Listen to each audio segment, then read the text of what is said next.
Hi everyone, and a very good morning, evening, afternoon, wherever you're watching this from.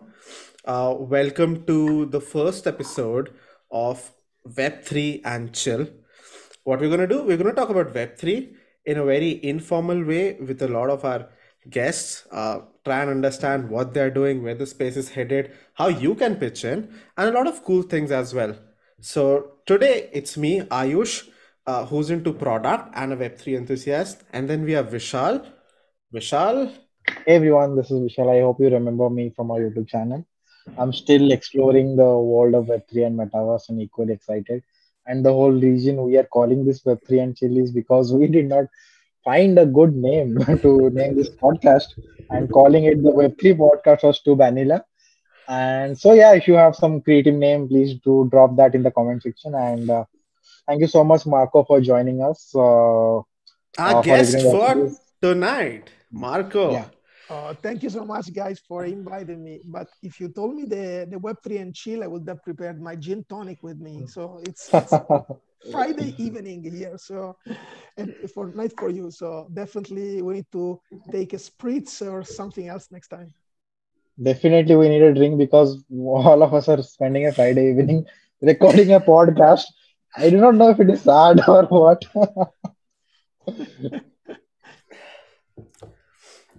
So, Marco, what's going on? What are you up to these days? What are you building?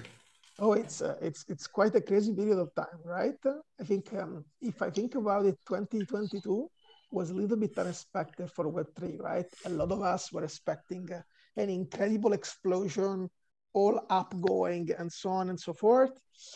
While the bigger market, not only Web3, but I think I like always to step back and think that the macro market is a little bit was a little bit under pressure. Now we know a little bit the situation in Europe and the tension that went a little bit around and affected all the macroeconomic indicators and markets, and definitely that impacted the situation.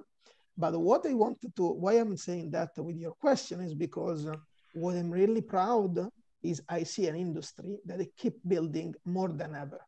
So I typically say when I get asked this question that if you look at all financial metrics are going toward down together with the S&P and the macroeconomic indicators, of course, with a higher volatility.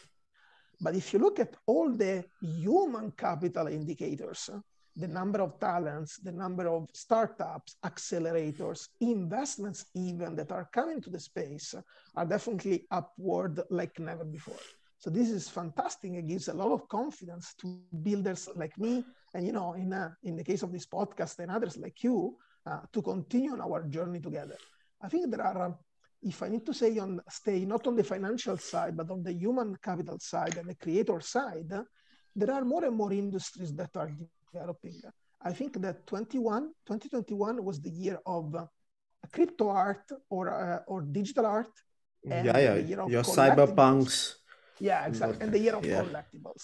I think I think it was 2022, yeah. What do you no, no. think? I think digital art was so much FOMO that everyone jumped into the NFT wagon. Even I minted some NFT on OpenSea, and I think it's Exactly. been 8 or 9 months I have not opened the platform. But I think the world has moved and it has evolved tremendously. Absolutely. So like less space to the speculators or to the, you know, just curious. There is nothing with curiosity. I love curiosity, but the people like that want to have the quick buck and more space to companies and brands and builder. They want to do much more. So this I'm excited. In my context, I launched officially Giacalabs, which is a boutique advisory firm for executive and global brands. I think that we started to have several customers and projects. We are working now and will be live potentially in beginning of 2023. Several of them in different industries, from food and beverages to the fashion and luxury, but also FMCG. Some of them. So a few of the names I cannot name because the job is work in progress, right? So it's not yet Got it. officially in public, but definitely is going to be exciting. And they are global brands from Fortune 500 companies. And if you talk to them, they kind of share the same perspective. So they probably are a little bit more, careful versus before when there was the big hype and everybody wanted to, be energetic there. So probably instead of going straight to the tester layer, like let's launch an NFT tomorrow, they are having a step back and saying, okay, what's our strategic approach? Why are we doing this? Which is something I love, no? Because I think that the value creation model is where the companies need to start. So exciting for builders, a lot of talent, down for financials, but this market is volatile. It's gonna get back. So going back on one of the things that you said earlier, you said, yeah, the market crashed, NFT prices crashed, Bitcoin, Ethereum crashed, but the other human indicators, they're going up, the number of startups, the number of people into it. Is the I mean, and plus we know, there's the market is recessionary, the interest rates are higher, the VCs are not funding. But do we have VC fundings or good funding amounts in the Web3 world, or have they dried up as well? No, I think I was actually a coincidence today. I was in a chat with the CEO of the world biggest accelerator for Web3 ventures. And he was telling me exactly this, like, despite FTX crash that is still relatively recent, it's like three or 2 weeks ago, he is in contact with huge hedge funds and other more traditional VCs to leverage his accelerator in order to speed up growth. So I think that I would say not at all. So even if I think about pre-FTX in September, a lot of the biggest creators like VFriends, Moonbirds, Doodles, Dairies, and Azuki, the 4 top collection that demonstrated proof of concept and in-market product that is working with communities that love them, they got these funds with Ethereum at 1,000 dollars, right? And they got $50 million VFriends and 30 to 40 million dollars the others, and I think there was one of them with 70 million. I think the long story short here is that there is an ecosystem of VCs that might be a little bit more careful. Like, if before was really on the growth mode and try to have 1,000 bets or 200 bets, maybe they might have reduced the number of bets, but where they have conviction, they double down. I'm quite sure about that. Got it. All the sounds very helpful. Sorry, Vishal, but this is completely different because I also am an advisor of a couple of DTC brands startup in the Web2 world. That world is much more difficult right now. So the world of funding for Series A, Series B, Series C of DTC brands globally is really under trouble right now. So I think I see this switch in trajectories. Got it. No, I think what you said maybe that is correct. I think while it's hopeful, I think people need to be cautious. Okay, I want to change maybe slightly on the context. I want to know more about the human side of your story. Like, what made you quit an amazing job at a great company and start this venture and dive into to explore this very new world, which is like back then it was uncertain 2 years ago. So, what was your story? What made you do that, take that leap of faith, and what excited you to get into this? So my story, actually, the funny side of it is that I was in Cincinnati. I was working on, as you say, Procter & Gamble on a fantastic big blockbuster product launch and, managing the work category innovation plan. And at certain point, I was surfing on internet and I was looking at the Beeple sale of $69 million. And there was this big headline of like the third highest value of a art masterpiece ever sold does not exist physically. I said, what does it mean this? So I was a little bit, shocked and said, so I knew already what kind of NFTs were, but I had no clue that there was an industry ready to take off, right? I resonate to this because deeply was even my first point of contact to this world. It was like also, that as well. It was that it was like that door to Narnia. I read somewhere that the Beeple is this person who has sold this NFT. The first thing then I went and Google what is an NFT. Exactly. I mean, yeah, somehow I already knew the technology or like the definition, etc. and so on. I knew that there was a team in P&G, actually similar timings doing the charming NFTs. I was in contact with that team. but I had no clue that this was like a thing. And then I think that the second thing that happened is, Gary Vaynerchuk. It's a US Yeah. entrepreneur. Yeah, I think you know it very well, right? We But the friends. point, yeah, but before that, I used to know him because we were chatting on DMs on LinkedIn for social media some time ago, like a long time ago. So since that time, I was following him, and I always found him very innovative in the way that he approached. For example, he was the first one to mention the word TikTok to me, like 5, 7 years, 6 years ago. I found out about TikTok because Gary made a video that he was trying to develop content there. And then the same thing happened with NFTs. Like I really clicked. I remember, oh, this is the new Gary thing, because TikTok was a thing when nobody was talking about. And then Gary started to talk about NFTs and said, the people sale, charming team, there is Gary V, all full on this, interesting. And then there is the investment and speculative side of my story as well, which was, okay, I start to follow Gary V. And then he launches VFriends. I had my Ethereum, I set up my MetaMask wallet by the time. I have all my Ethereum ready. I did not know what gas fees were. Lucky for me, I had a little bit more than what I needed, and not exactly the amount, because otherwise I could not pay the gas fees.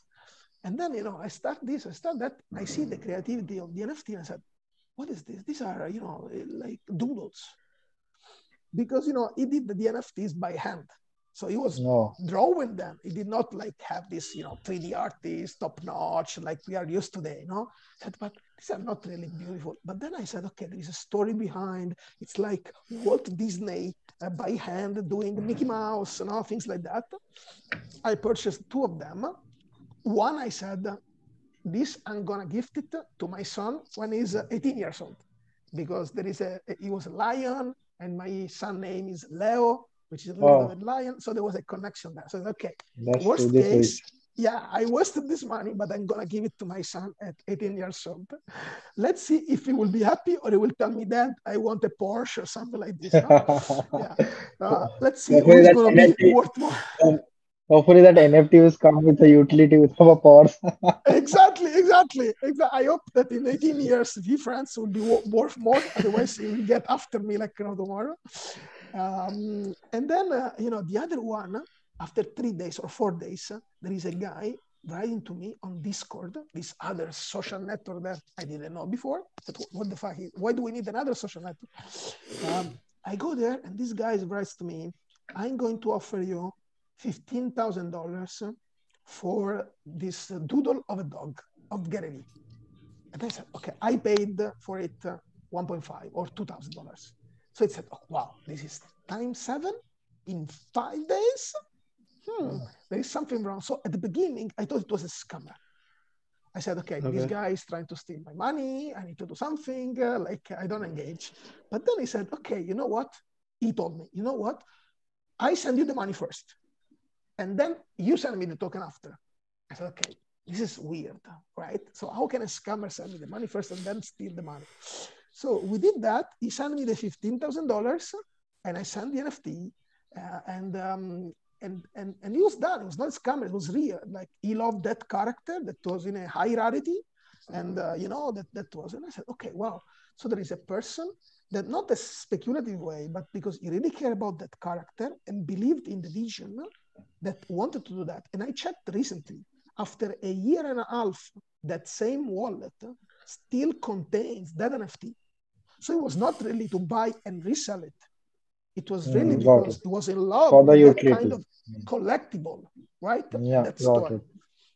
So this was my start, and then it followed by the story with Bored Ape is also funny. Yeah, that's an exciting story. We would love to know how you ended up buying a Bored Ape. Because a lot of people do wish to buy a Bored Ape still now. One of the only few people I know who have a Bored Ape. Oh, nice. So I'm glad. I feel honored. I think the story was actually interlinked, because when I received this, 15,000 in Ethereum, like it was 7 Ethereum or something like this from this guy, I made a big profit. So what I did is I took back my investment from VFriends. And then I said, okay, Now I'm playing with house money. You know, when you go to the casino and you say, you start to play, red and black, then you win and say, I take out my investment, I'm playing with the house money. So even if I lost it all, it's fine. It was an experience, right? True. And then there was this project of Crazy Apes in the yacht club. I thought at the beginning that was this posh, flex, over your face project, a little bit arrogant and so on. So at the beginning, that's why I did not mint it. But then some people, like when I was chatting, see the images and so on, I said, no, but the yacht club is in a swamp. Why do you do a yacht club in a swamp? And then said, because in the Everglades, people in Miami, they go to other places, but we go to the Everglades in the swamp. We have fun there, and we are bored because we don't know what to do. We don't the money that we have done with NFTs. I said, okay, no, this is genius, guys. So there was the first thing that attracted me was the lore, like the storytelling. In brand building and P&G, we are marketeers, right? So the storytelling and the concept is the first thing that got my attention. I said, okay, these guys definitely are crazy, and I like it. Let me understand a little bit better. So they said, okay, if you buy the NFTs, there will be the first utility never seen before. It will be a generative art, not generative, sorry, collaborative art that all the holders will contribute to realize together, and is going to be living. It will never stop. I said, oh, wow, interesting. So I bought the NFTs. I bought 3. So I bought 3 Bored Apes, actually. Oh, I bought 3 board. Yeah. I'll pause. I'll pause here. We are looking. Why don't you gift us one each? We're looking at a very rich person, viewers. No. For your seed funding of your Web3 startups, you know who to contact. No, man. I now have only 1, so not 3 anymore. But still, at the beginning, I did buy 3. But then what happens is that I go there to go for the utility, and I did not read all the details. I went into the website. I go to the token gated experience, and suddenly we are in a bathroom. So we are the Bored Ape bathroom. Yeah, exactly. So we are in a decadent bathroom of the yacht club in the Everglades that is like almost destroyed. Like it's not fancy, right? And then these guys that they are drawing there, they are drawing like genitals of male and female, above male. Like I said, okay, so I bought this for $2,000 to go here and see this guy with the pixels that do these guys of things. I said, okay, I'm in the wrong place. At least Gary is a bit more serious, right? He's an entrepreneur with a bit of track record, etc., etc. So what I did is that after a couple of weeks, I sold all 3 of the Bored Apes for profit. So I bought them like for 2,000, and once again, I got like 10,000. So in my beginning of the journey as an investor, I already made like 20K, more or less, in net profit, by participating in the community, having fun, etc., etc. But then with Bored Apes, something different happened, which is I was starting to miss that vibe. And here, probably, if we get a little bit more serious, I bring back the community element, right? So, that vibe, that energy, these crazy guys making all the crazy things, derivatives, and people doing shirts and going around. There was a trend of doing the murals. So all over the world, there was a Bored Ape owner doing murals with the Bored Ape. Even in Cartagena, New York, California was full of them. In you've seen images, right? No? I said, okay. Do you get to meet people like Snoop Dogg and Neymar Jr. who are also Bored Ape owners? Like I read somewhere that Bored Ape community used to have this closed door meetings and building community. Is that a real thing? I did chat with the Steph Curry and with Okay. LaMelo Ball. Some of my friends met the Snoop Dogg physically Physically? at the Ape Fest in June. Oh, nice. He was there with Eminem. Eminem, nobody met him because he did the performance and then left. But Snoop Dogg was there, but I did not go this time. I mean, I did not have the access to the particular day, things like that, etc. So I did not. So my direct experience with this level of celebrities were, some chat with LaMelo Ball and Steph Curry. And then, of course, the founders. the early days of the founders, they now are almost billionaires, no? Because the company is valued 4 billion. Yeah, So yeah. the founders together are billionaires. In the early days, these guys were replying to you in DMs and private messages, etc., etc. I mean, many of them, they still follow each other or reply to comments, and they go to all these events. So it's definitely cool. And I mean, it's true that there are top celebrities, but even the people there now are really somehow visionaries of Web3, because Oh, in order to hold the token of, it used to be 500K and now it's, 70 or so K, no, minimum, you need to have at least a belief in the industry, right? Yeah. You could also be rich, which is not my case, but some other cases, yes. But got even it. if you're, I mean, even if you are, you need to believe in the space. So this is the magic. Got it. So I Ayush, maybe you can continue. I'll just back in a minute. I need to get something. Sure, man. So, Margot, where do you see something like a Bored Ape Yacht Club going in the next few years? I know they announced that they'll be using the funds for making a game. What else? Where's more value in Bored Ape Yacht Club? But I think that what I like and I'm fascinated about that is that they are creating a true brand, a Web3 native brand. No, and Mm-hmm. then when you create such a brand, and they declare also the areas where they want to play. Definitely, they want to keep being the point of references for storytelling and digital experiences. And that one, I think, a huge development there is other side. Other Yeah, side, yeah, we the are other at the side. very, very beginning. It's just, 2 journeys that we've done there. The second one was fantastic, where there was 5,000 people all connected together that we needed to fight against the evil coda, etc., etc. No, I think this is also different than any experiences because, first of all, in centralized games, you have servers of 100 people. So Yeah, when yeah, you play Fortnite, you play for yeah, 100 people and the other as well, and so on and so forth. In yeah. this game, you were 5,000 people in the same space I altogether. think it is the largest, right? It is the largest ever Yes, I think concurrent participation. yeah, there were a couple of demos before that Improbable did for 10,000, I think, or things like that. But like a real project, the highest ever, indeed. And we are only at stage 1 of that. And there will be other things. Some people said, late Q2, Christmas time, or beginning of next year, there will be another chapter. So one thing is about the digital world with other side where all the communities should get together and there is a building happening there. And I don't think that will be necessarily a game.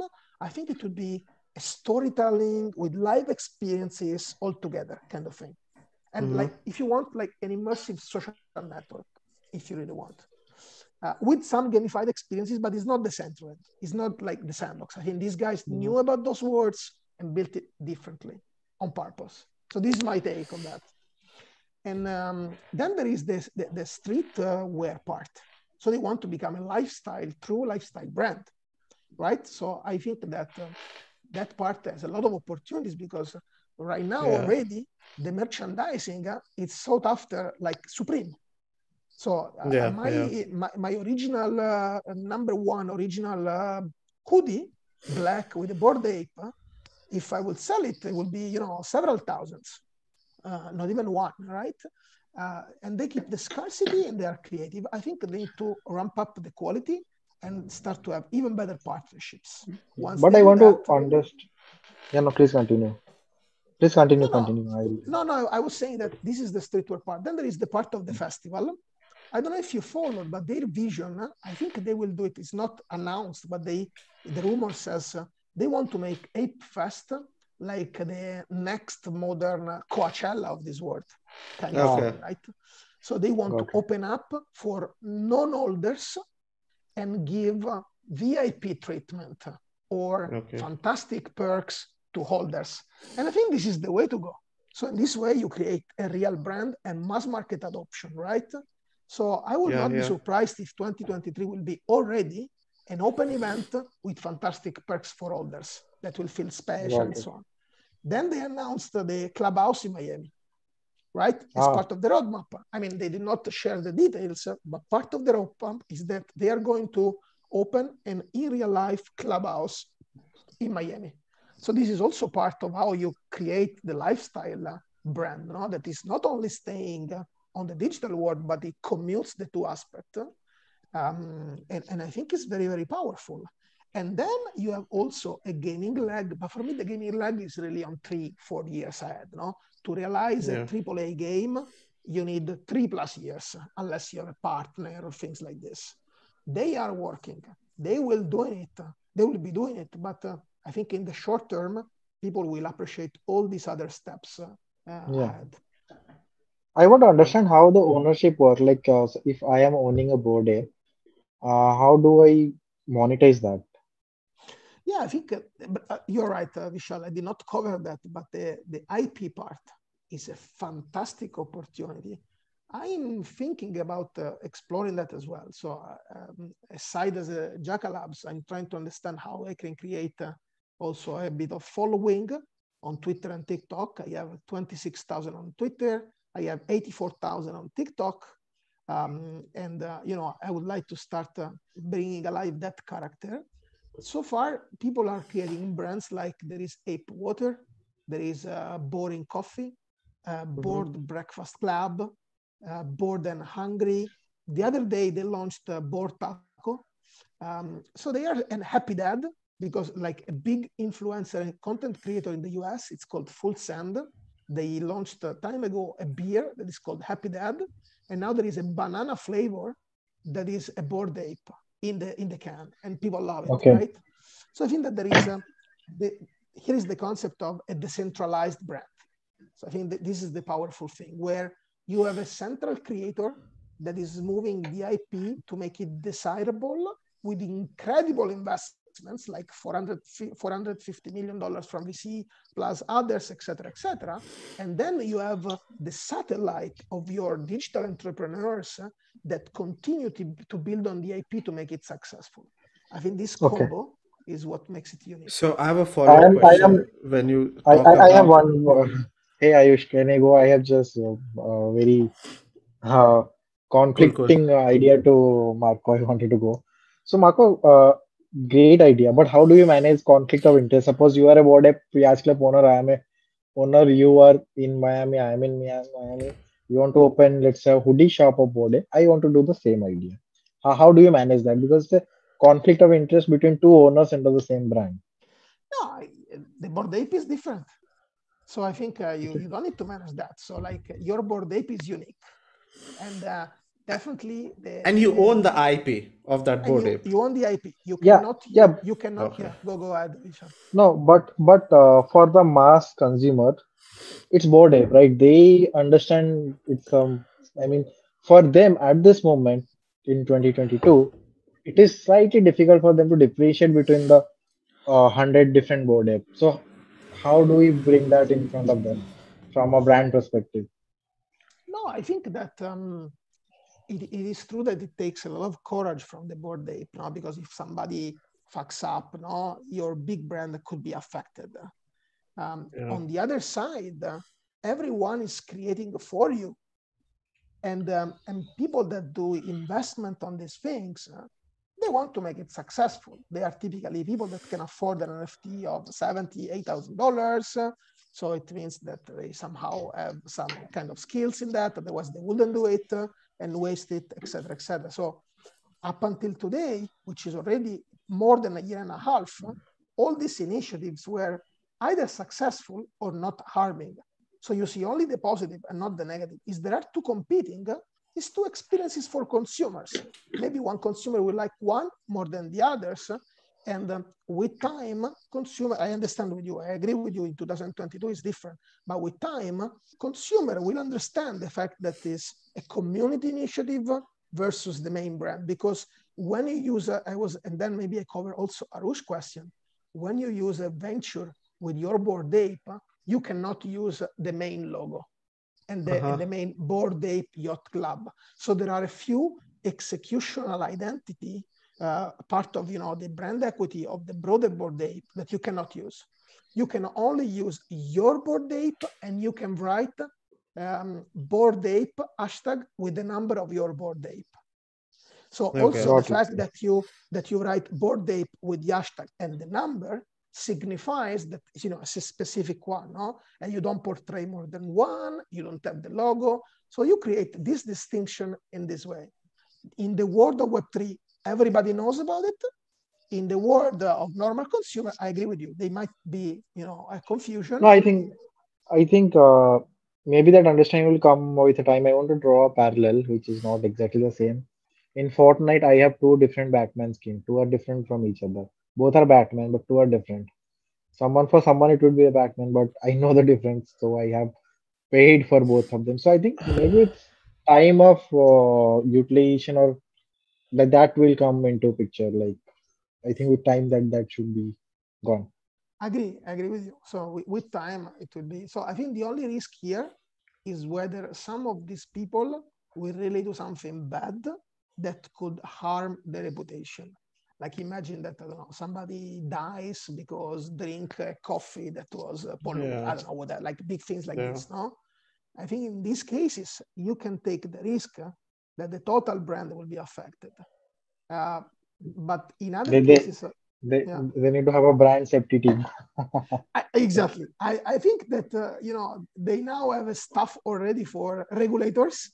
I would advise Giacalabs to create a staff for, PR, communication, crisis management, because sooner or later we know with our brand that something could happen. But Anything can that's happen.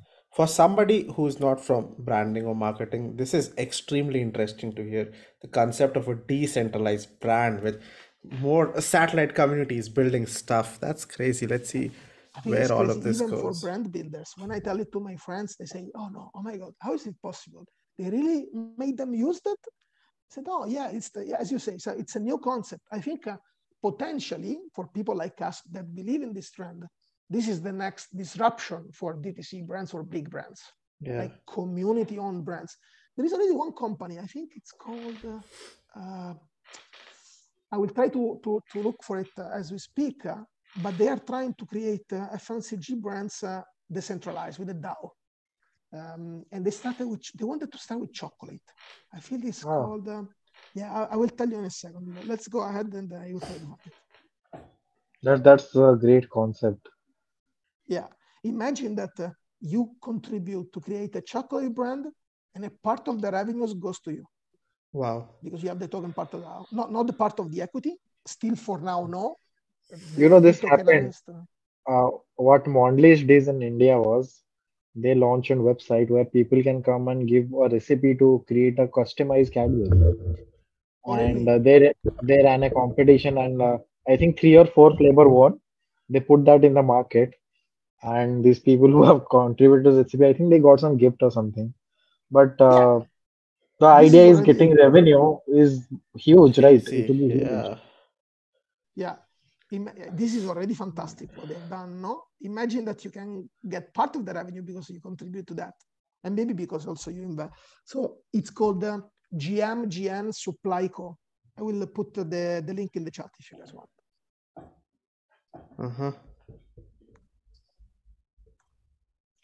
Let's go. I'm doing it, but Yeah, sure. So Marco, taking a step back, so we're just talking about how you got into it, and then we went into BAYC, all of that. So now let's say, you have the liberty to go back 2 years and relearn in this space, or learn the Web3 space, Metaverse space again. What would you do now? Or what would you do differently? if I would need to relearn, this is a great question. Yeah. I mean, apart from knowing the future, getting more bored apes and so on and so on. Okay, this is excluded. I understand. I guess it. Agree. Otherwise, I will get 50 bored apes. I will not do anything anymore, or things like that. Marco will sell his house, buy fucking Exactly. all the board ape out there, and I be go rich. back in time. I sell everything I have. I buy 450 bored apes, and after the coin, I sell everything, and it's done. And your son gets a Porsche and a Rolls Royce when he turns 18. Exactly. Not, but yeah, he gets that. Not 18 years old, at 5-year-old next year. No, I think it's a fantastic question. I believe that So my idea to ask you this question is, we have a lot of people who are new into the space. How can they go about learning stuff in this? Okay, for the learning, yes. No, I think that there is knowledge like never before, like podcast like yours, apart from me, but with the other guests that you will do it in the future, is also where I started, no? Because after that, yeah, exactly. No, I think you guys are great, so I'm sure that you will make episodes that will be very rich in terms of learnings. So there is one thing which is self-education with podcast and in the different ways that people love. No, there are my favorite ones are. There is one from Outlier Ventures, which is the Metaverse podcast. I like it a lot. There is the Gary Vee audio experience or the 1:37 p.m. blog that they are connected because they are still owned by Gary, that I also like. I think that Bankless is also a fantastic resource, because they are a little bit more not linked to one project to the other. So I like that a lot. The Bored Ape founders will launch a podcast next year, so pay attention to that. Yeah, every once a week, I think, or once a month, I don't remember, but they will launch it because they really want to. They said that we are we're incredibly busy, etc., but we want to drive the adoption and the culture across. So I think this is something that I like. The second thing is that there are, and by the way, I encourage you. The second thing is I encourage you to be curious and take part. Like be in the conversation. At the beginning, when I was the last one arrived, without anyone, Bored Ape was not famous, etc., anyone I was writing on Twitter, they were replying to me. Even if I was asking like stupid questions or like at the beginning for me was a lot of, for example, technical question. When I got my ledger, which for the people that don't know is how we take the NFT security to the next level, right?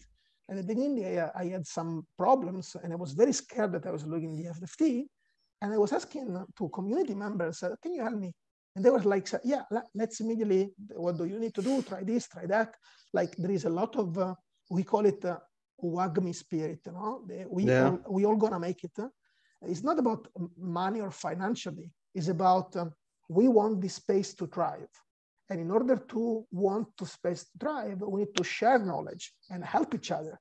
So you will be really surprised in a lot of conversation I'm having with other people that potentially they could be competitors of mine for consulting or other things. We actually help each other. Like you say, oh, did you do this? How did you measure it? We did like that. Okay, you share the deck, blah, blah, blah, things like this. No? So I think that the suggestion number 2 is be part of it and get your hands dirty. If not financially, because you cannot afford it, you don't want it, totally understandable, but get your hands dirty by, entertaining, interacting with people, not only like receiving the messages. The third one is I see more and more educational platform arising that are either Web3 native or they used to be educational platform also famous that are now bringing in expert on Web3. There is one NASA Academy with Diego Borgo. Diego, I think, is a good guy. There are also cheaper ones. I do myself sometimes a training for companies, and I'm in the process of planning to understand how to make it available to people from 2 to 6 hours long, depending on the need. And other people do that. So if you want, there is the Zen Academy from Zeneca, that is another interesting thought leader in the space, which I like a lot. So these start to be paying opportunities, but it's also true that it gives you a very fast head start, because it gives you the right framework. They have assessed a lot of things already, and they do in the right way. Because there are also a lot of not scam, but fake education, right? Like not deep. They are just this. Oh, I made $3 million. Come follow. This thing that I'm sure I received them a lot for e-commerce, like set up your FBA with the private jet on the back, things like this guy that I mentioned are real people. They are not like this fake. So even if you need to invest something, but they are probably worth it. And then I think these 3 will be the big starting point. And the moment that you feel a little bit more confident, if you start becoming part of a community, no matter the size, so it can be even like, a new mint project that could be interesting. For example, it is still an investment, but the other day or yesterday, our TFKT launched the eggs, which is they declared to be their next big IP. These guys are top creators, like second to Yuga only. And it's now available for 1,000, which is a lot of money. Don't get me wrong, but this could be the only one thing that you might do, or you can do it with one, two, three friends. If you do it with 3 people, it's like a sneakers almost. Not like for some people that gets time to time expensive sneakers. And if you are bored in a couple of months or 3 months, or if you don't like it, you can sell it again. So it's difficult that goes to zero. I mean, everything can happen in life. But if you purchase that and you don't like it, the community, the vibes, whatever, in 3 months you sell it. Worst case, you lost it 200 euro. So I think for people that want to invest, this will be, for example, one of my recommendations. Or other side are also around 1 Ethereum, etc. And by the way, this is all non-financial advice, because the disclaimers, it's important and so on. But that would be, it's part of what you were suggesting, I think. Thanks, man. So for our viewers, we'll add all these links that Marco has mentioned down below so that you don't have to figure it out. Thanks a lot, Marco, nice. for letting us. They don't need to do even the homework. It's already done by you. Grande. Yeah, definitely. And because we're doing all of this work for you, please, like this video and don't forget to subscribe. Just branding and marketing in between, guys. Absolutely, guys. My man Vishal, you've been quiet for a while. Looks like you have something up your sleeves. I think it was a great discussion, and yeah, I think we had a great time with Marco. Thank you so much.